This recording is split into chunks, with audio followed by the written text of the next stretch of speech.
আপনারা সকলে অবগত আছেন আজকে কি উদ্দেশ্যে আমরা এখানে একত্রিত হয়েছি।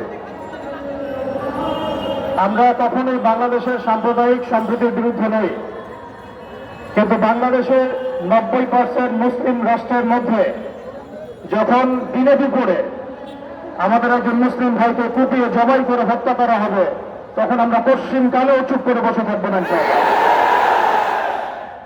আমরা সর্বপ্রথম আমাদের প্রশাসন, সরকার এবং ঊর্ধ্বতন কর্তৃপক্ষকে বিনয়ের সাথে অনুরোধ করতে চাই, এই সন্ত্রাসী সংগঠন ইসকনকে অনতি বিলম্বে বাংলাদেশের মাটি থেকে বহিষ্কার করতে হবে।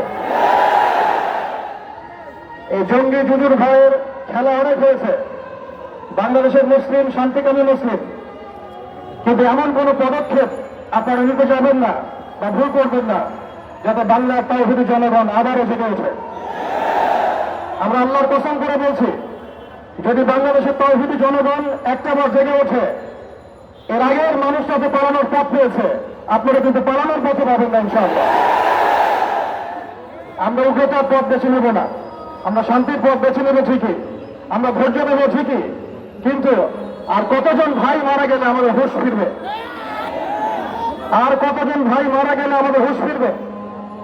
আমরা আমাদের ঊর্ধ্বতন কর্তৃপক্ষকে বিনয়ের সাথে অনুরোধ করব, যারা দিনে দুপুরে আমাদের মুসলিম ভাইদেরকে এভাবে রাস্তার মধ্যে কুপিয়ে হত্যা করেছে, জবাই করেছে, এরকম নৃশংস শয়তানি এবং সন্ত্রাসী কর্মকাণ্ডের তীব্র নিন্দের প্রতিবাদ জানানোর পাশাপাশি আমরা এর উপযুক্ত বিচার দাবি করি।